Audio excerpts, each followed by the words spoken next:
FEMA workers forced to halt door-to-door operations in North Carolina amid threats of violence, putting their safety at risk. Employees have been receiving an alarming number of threats amid the dangerous wave of false claims and conspiracy theories. As you know, federal agencies are currently fanned out across hurricane-ravaged regions and are now facing more than the typical dangers that come along with rescue and recovery. The volunteer relief organization, the United Cajun Navy, reports its volunteers even witnessed a resident threatened FEMA personnel who were stationed at one of their distribution centers. The Cajun Navy putting out a lengthy statement in response saying, "This is unacceptable. We won't tolerate bad behavior toward anyone, no matter who they work for or where they come from." Joining me now, Brian Trascher, Vice President and National Spokesperson of the United Cajun Navy. Brian, so glad that you're able to connect with us. Let's just start with what you can tell me about what went down between this resident and the FEMA employees.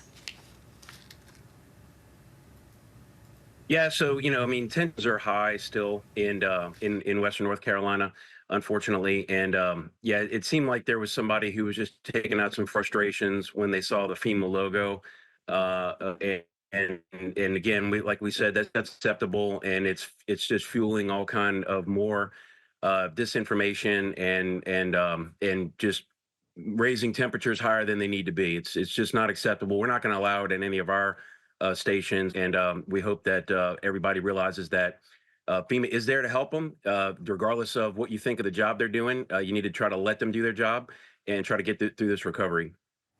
So have you or others at the Cajun Navy faced any threats or harassment, Brian? No, I mean, everybody knows us. They know we offer all expense paid trip to Louisiana for a swamp tour. If anybody threatens us, I don't think that would be a good idea. But nevertheless, we saw the report coming out about armed militia. I think the North Carolina National Guard already said that none of their troops have encountered anything like that.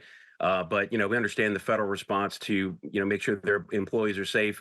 But we just implore everybody, like, look, we've been through this before. It's when you lost everything and you've lost all hope. You start looking for somebody to blame.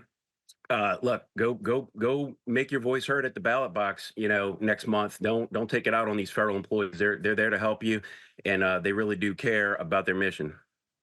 Well, why do you think that there is just so much mistrust with our government and government agencies right now? And how do you think that's directly impacting those who are in dire need of relief? I mean, you're seeing it every day, Brian.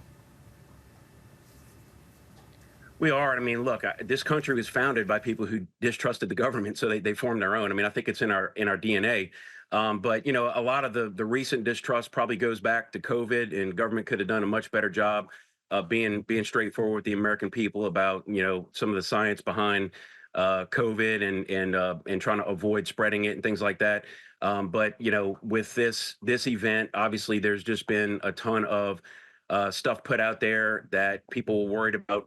If they accept government help, they'll lose their homes. That's not true. If they accept the $750 or they have to pay it back, that's not true. It's a grant. And hopefully the feds will step up and offer people a lot more than that, because, right now the only way to apply for it is to get online, and people don't have power or internet. We've been doing our best to deliver generators and Starlinks out into the field, but we're just one tiny nonprofit. We can't get everybody.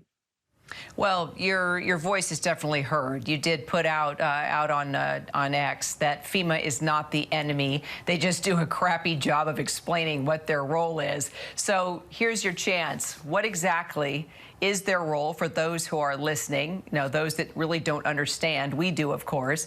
And what does the agency need to do better in order to execute their mission in a more efficient way? And just explain to folks what they're doing. Yeah, so FEMA, call them a second responder, right? They come in and they basically have an unlimited checkbook, right? They're the federal government, right? They're backed by congressional appropriations, so they come in with the state governor and the local leaders and local emergency operations people and say, okay, what do you need? How much is it? Let's get it going.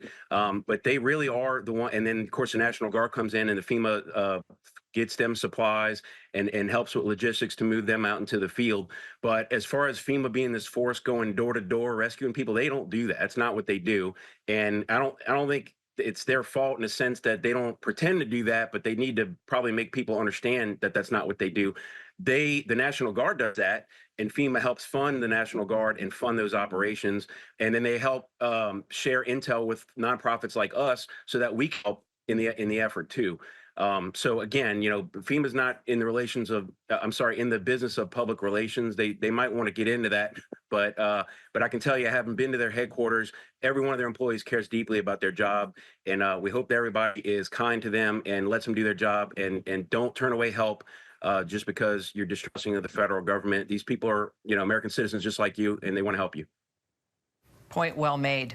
Final question to the United Cajun Navy. I know you're working closely with FEMA. Let folks know how this partnership works, how you add to the mission here, Brian.